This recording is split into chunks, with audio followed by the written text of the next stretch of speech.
আসহাবিকান নুজুমের উপাধি পেলেন তারা, আসহাবিকান নুজুমের উপাধি পেলেন তারা। কিভাবে বলবো তোমায়, কিভাবে বলবো তোমায় শানে সাহাবা। আলহামদুলিল্লাহি রাব্বিল আলামিন ওয়াসসালাতু ওয়াসসালামু আলা সাইয়্যিদিল মুরসালিন আম্মা বা'দ ফাআউযু বিল্লাহি মিনাশ শাইতানির রাজীম বিসমিল্লাহির রহমানির রহিম আসসালাতু ওয়াসসালামু আলাইকা ইয়া রাসূলুল্লাহ ওয়া আলা আলিকা ওয়া সাহাবিকা ইয়া হাবিবাল্লাহ আসসালাতু ওয়াসসালামু আলাইকা ইয়া নবিয়াল্লাহ ওয়া আলা আলিকা ওয়া সাহাবিকা ইয়া নূরাল্লাহ। প্রিয় মদিনী চ্যানেলের দর্শকবৃন্দ, আপনারা দেখছেন অনুষ্ঠান প্রিয় নবীর প্রিয় সাহাবী।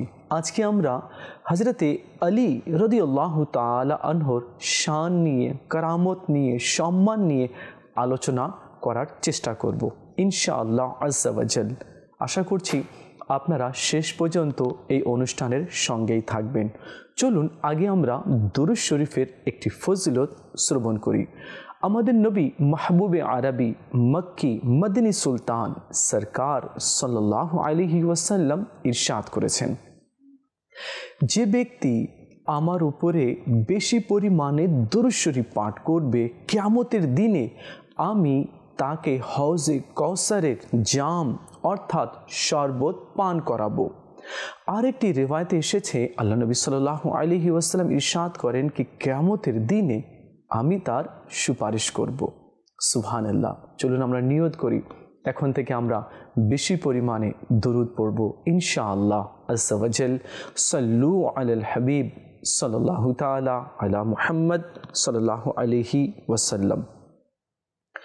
আল্লাহ নবী সাল্লাল্লাহু আলাইহি ওয়াসাল্লাম সাহাবা কেরাম এর শান, তিনাদের মর্যাদা সম্পর্কে ইরশাদ করেছেন এবং স্বয়ং আমাদের নবী সাল্লাল্লাহু আলাইহি ওয়াসাল্লাম সাহাবা কেরামকে ভালোবাসতেন। প্রিয় নবী সাল্লাল্লাহু আলাইহি ওয়াসাল্লাম ইরশাদ করেছেন, আমি আরববাসীদের মধ্যে সর্বপ্রথম জান্নাতে প্রবেশ করব। এরপরে আমার নবী ইরশাদ করলেন, সালমান ফারসি রাদিয়াল্লাহু তাআলা আনহু ইনি পারস্যবাসীদের মধ্যে সর্বপ্রথম জান্নাতে প্রবেশ করবেন। এরপরে দয়াল নবী ইরশাদ করলেন, সুহাইব রোমানবাসীদের মধ্যে সর্বপ্রথম জান্নাতে প্রবেশ করবেন। আর হযরতে সাইয়েদনা বিলালে হাবশি রাদিয়াল্লাহু তাআলা আনহু হাবশা বাসীদের মধ্যে সর্বপ্রথম জান্নাতে প্রবেশ করবেন। আমার সাহাবীরা আমার নিকট সম্মানিত এবং প্রিয়, যদিও বা হাবশি গোলাম হোক না কেন। সুবহানাল্লাহ। সাহাবা কেরাম হলেন হিদায়তের নক্ষত্র ও প্রদীপ। প্রিয় নবী সাল্লাল্লাহু আলাইহি ওয়াসাল্লাম সাহাবা কেরাম এর ব্যাপারে ইরশাদ করেছেন, আমার সাহাবাগণ হলো নক্ষত্রের ন্যায়, তোমরা তাদের মধ্যে যাকেই অনুসরণ করবে হেদায়ত পেয়ে যাবে। সুবহানাল্লাহ। আজকে আমরা হযরতে আলী শেরে খোদা রাদিয়াল্লাহু তাআলা আনহুর ব্যাপারে শুনবো ইনশাআল্লাহ। আশা করছি আমরা আজকের এই অনুষ্ঠান থেকে অনেকগুলো মদিনী ফুল অর্জন করতে পারবো আর হযরতে সাইয়েদনা আলী রাদিয়াল্লাহু তাআলা আনহুর ব্যাপারে অনেক কিছু জানতে পারবো। প্রিয় মদিনী চ্যানেলের দর্শকবৃন্দ, 13ই রজব হযরতে আলী রাদিয়াল্লাহু তাআলা আনহুর জন্ম হয়। সুবহানাল্লাহ। হযরতে আলী রাদিয়াল্লাহু তাআলা আনহুর মায়ের নাম হচ্ছে ফাতেমা বিনতে আসাদ রাদিয়াল্লাহু তাআলা আনহা। এখানে আরো উলামা কেরাম লিখেন কি যখন হযরতে আলী রাদিয়াল্লাহু তাআলা আনহুর জন্ম হলো তো তিনি চোখ খুলছিলেন না, চোখ বন্ধই রেখেছিলেন। তো এভাবে অন্যান্য মহিলারা কথা বলতে শুরু করলো। ফাতেমা বিনতে আসাদ এর পুত্র সন্তান জন্ম হয়েছে, কিন্তু সে চোখ খুলছে না। এভাবে করে কথা বাড়তে লাগলো।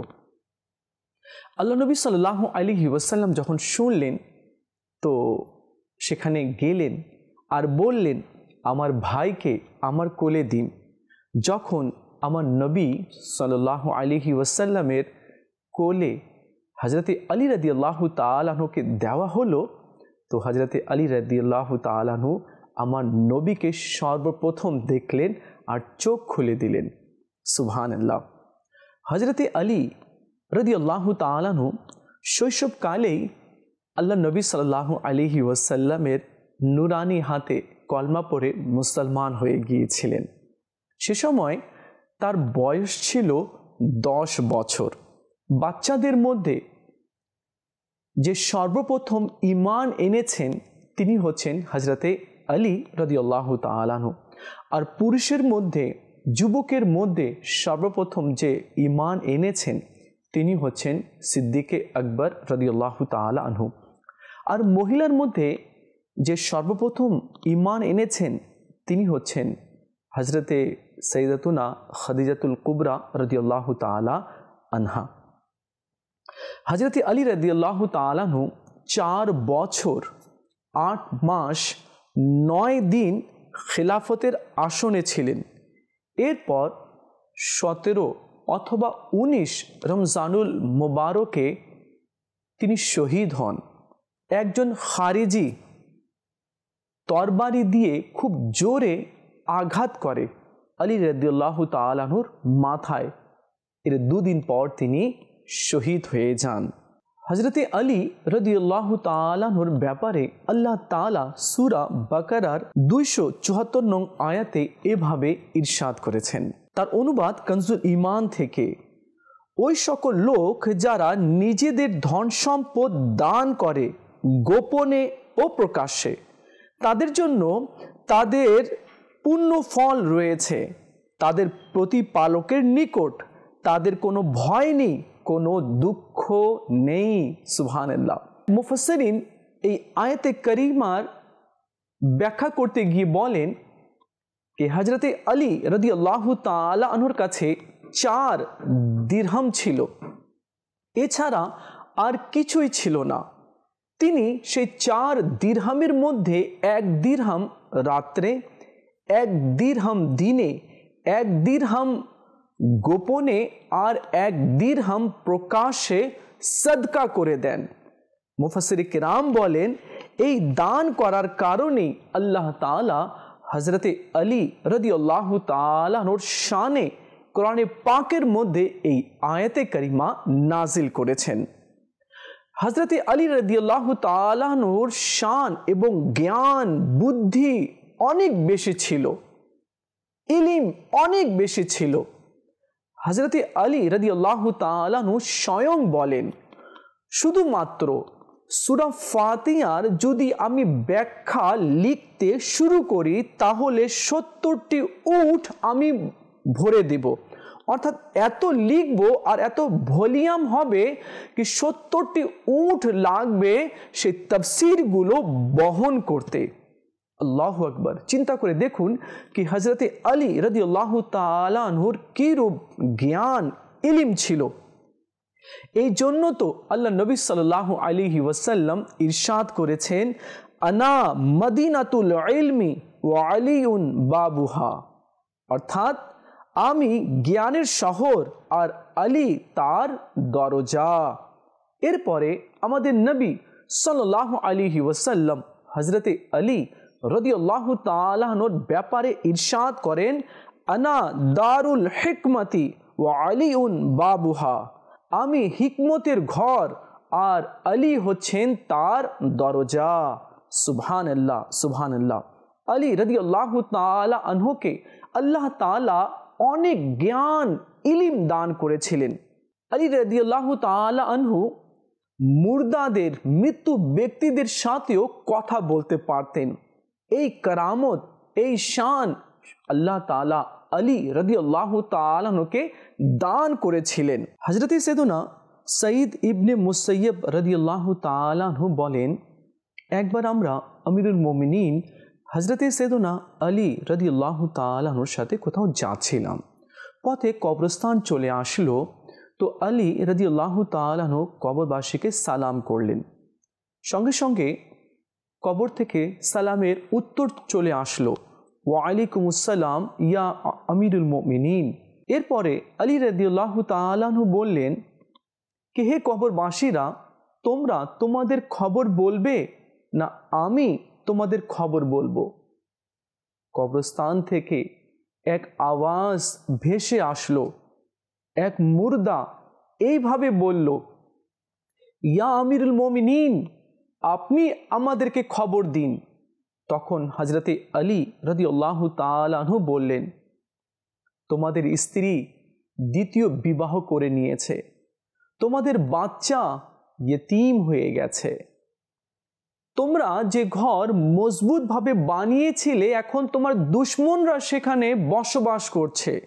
এরপর মুর্দারা বলল, ইয়া আমিরুল মুমিনিন, আমাদের মাথার চুলগুলো খসে পড়ে গেছে, আমাদের চোখ বেরিয়ে এসেছে, আমাদের দেহ খণ্ড খণ্ড হয়ে গিয়েছে, আমরা যা ভালো আমল করেছি এর প্রতিদান আমরা পেয়েছি, আর যা মন্দ করেছি তার শাস্তি পাচ্ছি। আল্লাহু আকবার। প্রিয় মদিনী চ্যানেলের দর্শকবৃন্দ, হযরতে আলী রাদিয়াল্লাহু তাআলা আনহু কবরবাসীকে সালাম করলেন, আসসালামু আলাইকুম ইয়া আহলাল কবুর। কবরস্থানে গেলে এভাবে করে কবরবাসীকে সালাম করতে হয়। তো আলী রাদিয়াল্লাহু তাআলা আনহুর সালামের উত্তরও মুর্দারা দিল এবং তাদের অবস্থা সম্পর্কেও হযরতে আলী রাদিয়াল্লাহু তাআলা আনহু অবগত হয়ে গেলেন। এই শান, এই মর্তবা আর এই কারামত আল্লাহ তাআলা হযরতে আলী রাদিয়াল্লাহু তাআলা আনহুকে দান করেছিলেন। হযরতে আলী রাদিয়াল্লাহু তাআলা আনহুকে আল্লাহ তাআলা অনেক ক্ষমতা আর অনেক শক্তি দান করেছিলেন। খায়বারের যুদ্ধে এক অমুসলিম হযরতে আলী রাদিয়াল্লাহু তাআলা আনহুর উপরে আক্রমণ করল। এতে আলী রাদিয়াল্লাহু তাআলা আনহুর ঢাল মাটিতে পড়ে গেল। তিনি একটু পিছনে সরলেন, আর সরার পরে দুর্গের একটি দরজা মাটি থেকে উঠিয়ে নিলেন আর সেটাকে নিজের ঢাল বানিয়ে নিলেন, আর সেইভাবেই তিনি যুদ্ধ করছিলেন। যখন যুদ্ধ শেষ হলো, সেই দুর্গের দরজাকে আলী রাদিয়াল্লাহু তাআলা আনহু যখন মাটিতে রাখলেন, তো অন্যান্য মানুষেরা প্রায় 40 জন মানুষ সেই দুর্গের দরজাকে উঠাতে চাইল, কিন্তু উঠাতে পারল না। আলী রাদিয়াল্লাহু তাআলা আনহুকে বিশেষ ক্ষমতা আর শক্তি আল্লাহ তাআলা দান করেছিলেন। আলী রাদিয়াল্লাহু তাআলা আনহু অনেক বিনয় প্রকাশ করতেন, অনেক নরম মানুষ ছিলেন তিনি, অনেক নরম মন তার ছিল।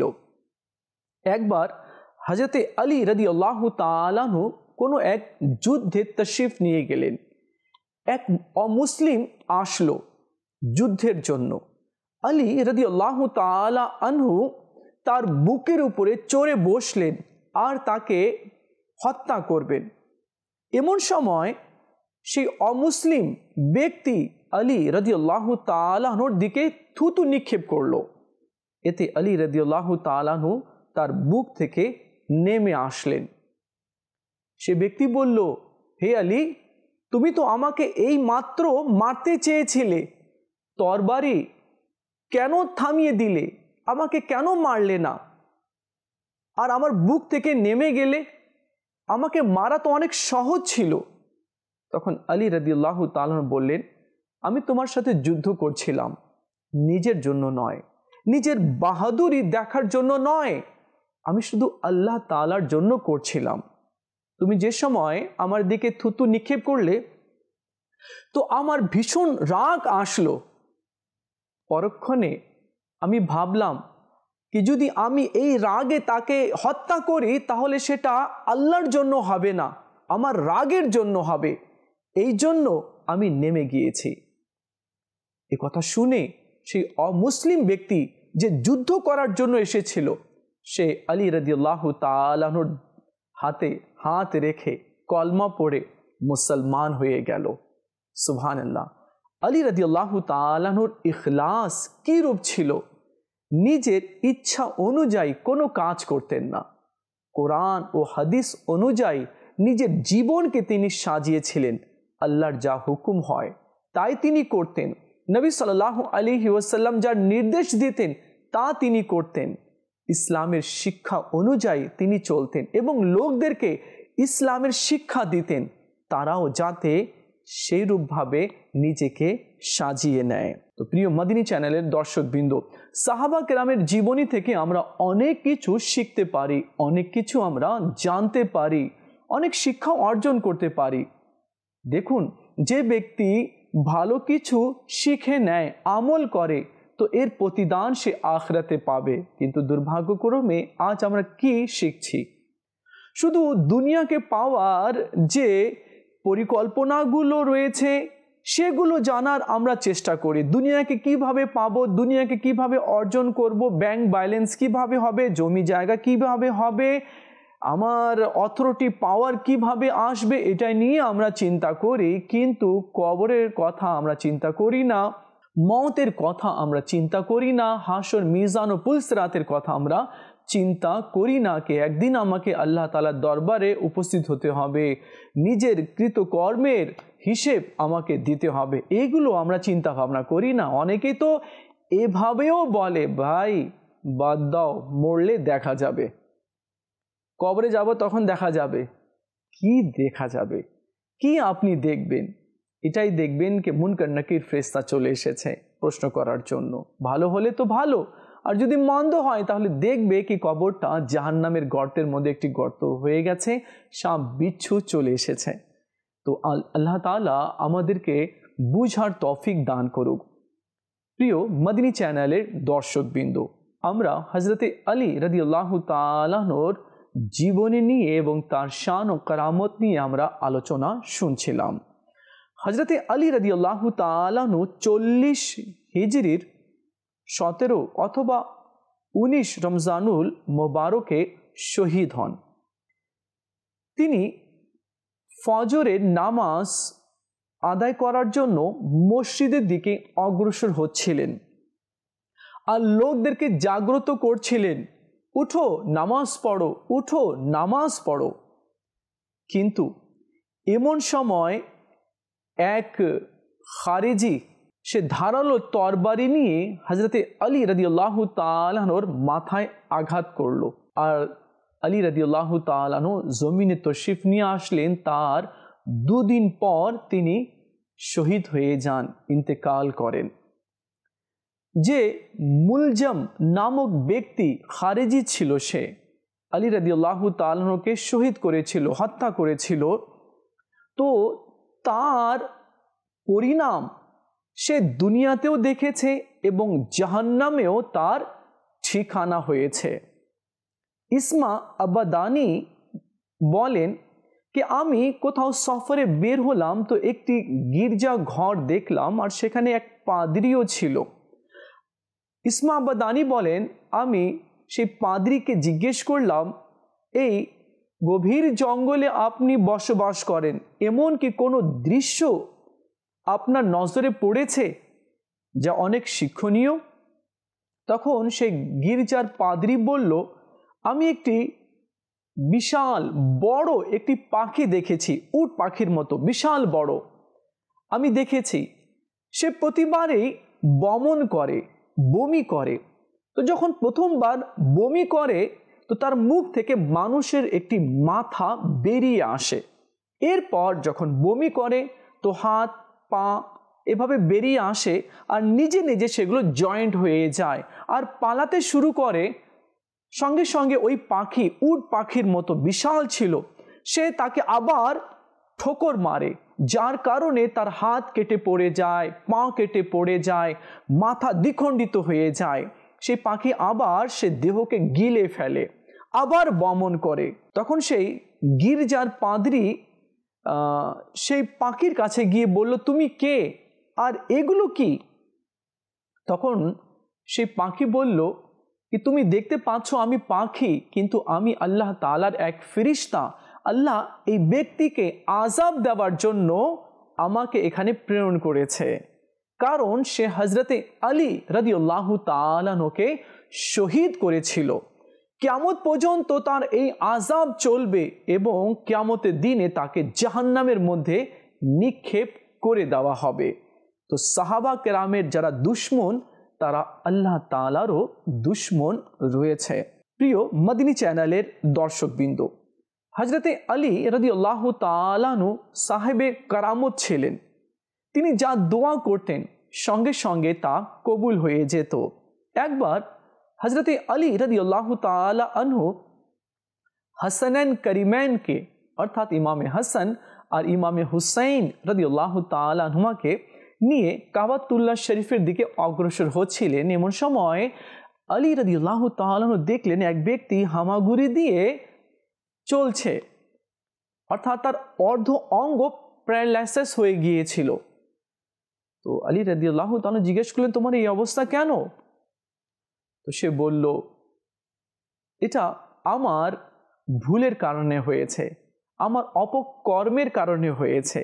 তা হচ্ছে এই, আমার বাবা আমাকে বারবার গুনাহ থেকে বারণ করতো কি গুনাহ করিও না, আল্লাহর নাফরমানি করিও না, কিন্তু আমি আমার বাবার কথা শুনতাম না। একবার আমি আমার বাবাকে প্রহার করলাম, আঘাত করলাম, মারলাম। আমার বাবা দুঃখিত হয়ে হারাম শরীফে গিয়ে আমার জন্য বদদোয়া করলো। সঙ্গে সঙ্গে আমার বাবার বদদোয়া কবুল হয়ে গেল আর আল্লাহ তাআলা আমাকে এই রোগে প্যারালাইসিসের মধ্যে আক্রান্ত করে দিল। আমি অনেক কান্না করলাম, আমার বাবার কাছে ক্ষমা চাইলাম। আমার বাবা বলল, ঠিক আছে চলো হারাম শরীফে যাই আর সেখানে গিয়ে তোমার জন্য দোয়া করি। সেই ব্যক্তি বলে, যখন আমার বাবা উটের উপরে বসলো হঠাৎ করে আমার বাবা উট থেকে মাটিতে পড়ে মৃত্যুবরণ করলো। এখন আমার জন্য দোয়া করার মতো কেউ নেই।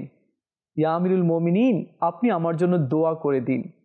আমিরুল মুমিনিন হযরতে সাইয়্যিদুনা আলী রাদিয়াল্লাহু তাআলা আনহু বললেন, যদি তুমি সত্য বলছো তাহলে আমি তোমার জন্য দোয়া করছি। তিনি নামাজ পড়লেন, এরপর সেই ব্যক্তির জন্য দোয়া করলেন। আল্লাহ তাআলা আলী রাদিয়াল্লাহু তাআলা আনহুর দোয়া কবুল করে নিলেন আর সেই ব্যক্তি ভালো হয়ে গেল। সুবহানাল্লাহ। দেখুন, হযরতে আলী রাদিয়াল্লাহু তাআলা আনহুর যখন আলোচনা হয় তার সাথে সাথে খাতুনে জান্নাত রাদিয়াল্লাহু তাআলা আনহার আলোচনাও হয়ে থাকে। খাতুনে জান্নাত রাদিয়াল্লাহু তাআলা আনহার শান অনেক ঊর্ধ্বে রয়েছে। একবার উম্মে আয়মান রাদিয়াল্লাহু তাআলা আনহা, উম্মে আয়মান হচ্ছেন আমার নবী সাল্লাল্লাহু আলাইহি ওয়াসাল্লামের পিতা আব্দুল্লাহ রাদিয়াল্লাহু তাআলা আনহার বাদী কাজ করতেন তিনি। যখন আমার নবী সাল্লাল্লাহু আলাইহি ওয়াসাল্লাম ছোট্ট ছিলেন তো উম্মে আয়মান রাদিয়াল্লাহু তাআলা আনহা আমার নবী সাল্লাল্লাহু আলাইহি ওয়াসাল্লামের অনেক খিদমত করেছিলেন। এর জন্য তো আমার নবী সাল্লাল্লাহু আলাইহি ওয়াসাল্লাম বলেছেন যে উম্মে আয়মান আমার মায়ের সমতুল্য। একবার উম্মে আয়মান রাদিয়াল্লাহু তাআলা আনহা খাতুনে জান্নাত রাদিয়াল্লাহু তাআলা আনহার বাড়ির দিকে অগ্রসর হলেন। তো দেখলেন দরজা বন্ধ আছে, কিন্তু চাক্কি গোম পিসের একটা জাতা হয় না পাথরের, তো সেই জাতা ছিল, তো সেটা চলার শব্দ আসছিল।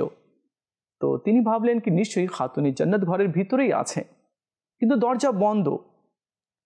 যখন তিনি একটু ভালোভাবে দেখলেন উকি মেরে, তো হযরতে খাতুনে জান্নাত রাদিয়াল্লাহু তাআলা আনহা ঘুমিয়ে আছেন। ইমাম হুসাইন রাদিয়াল্লাহু তাআলা আনহু দোলনার মধ্যে আছেন, হাসানান কারিমাইন দোলনার মধ্যে আছেন, আর দোলনা নিজে নিজে দোলা খাচ্ছে, আর এদিকে জাতা নিজে নিজেই এভাবে করে চলছে আর আটা বেরিয়ে আসছে। তিনি আশ্চর্য হয়ে গেলেন, এ কি ঘটনা! দোলনা নিজে নিজেই দোলছে, খাতুনে জান্নাত ঘুমিয়ে আছেন আর জাতা দিয়ে আটা বের হচ্ছে। তিনি এই আশ্চর্য ঘটনা দেখে আমার নবী সাল্লাল্লাহু আলাইহি ওয়াসাল্লামের নূরানি দরবারে উপস্থিত হলেন আর বললেন, ইয়া রাসূলুল্লাহ সাল্লাল্লাহু আলাইহি ওয়াসাল্লাম, কিছুক্ষণ আগে আমি আশ্চর্য ধরনের ঘটনা দেখলাম। তা এই কি খাতুনে জান্নাত ঘুমিয়ে আছেন আর জাতা নিজে নিজেই চলছে আর আটা বেরিয়ে আসছে। ছোট বাচ্চারা ঘুমিয়ে আছে আর দোলনা নিজে নিজেই দোলা খাচ্ছে। আমার নবী সাল্লাল্লাহু আলাইহি ওয়াসাল্লাম ইরশাদ করলেন, হে উম্মে আয়মান রাদিয়াল্লাহু তাআলা আনহা, রমজানের মাস, আমার মেয়ে রোজা রেখেছে। সুবহানাল্লাহ। খাতুনে জান্নাত রাদিয়াল্লাহু তাআলা আনহার সম্মানও অনেক ঊর্ধ্বে রয়েছে। আলী রাদিয়াল্লাহু তাআলা আনহুর ব্যাপারে আমার নবী সাল্লাল্লাহু তাআলা আলাইহি ওয়াসাল্লাম ইরশাদ করেন कि हज़रत अली के देखाओ इबादत रयेछे। सुबहानाल्लाह। एरपरे आल्लाह नबी सल्लल्लाहु अलैहि वसल्लम आरो इरशाद करें, हे अली तुमी आमार थेके और आमी तोमार थेके। सुबहानाल्लाह। प्रिय मदिनी चैनलेर दर्शक बिंदु, आपनारा देखछेन अनुष्ठान प्रिय नबीर प्रिय साहाबी और प्रिय साहाबीर मध्य हज़रते अली रादियाल्लाहु ताआला अन्हु आछेन और 10 जन साहाबी जन्नती साहाबी, जे 10 जन साहाबी के अल्लाह नबी सल्लल्लाहु अलैहि वसल्लम दुनियातेई जन्नतेर सार्टिफिकेट दिएछेन, सेई साहाबीर मध्य हज़रते अली रादियाल्लाहु ताआला अन्हु आछेन। अल्लाह ताआला आमादेर सबाइके सकल साहाबादेर सम्मान करार तौफिक दान करुक। देखा होबे आगामी पर्वे आर एक साहाबा निये आमरा आलोचना करब। ततक्षण भालो थाकबेन, मदिनी चैनलेर संगेई थाकबेन। सल्लु अलाल हबीब सल्लल्लाहु ताआला अला मुहम्मद सल्लल्लाहु अलैहि वसल्लम। আসহাবিকান নুজুমের উপাধি পেলেন তারা, আসহাবিকান নুজুমের উপাধি পেলেন তারা। কিভাবে বলবো তোমায়, কিভাবে বলবো তোমায় শানে সাহাবা।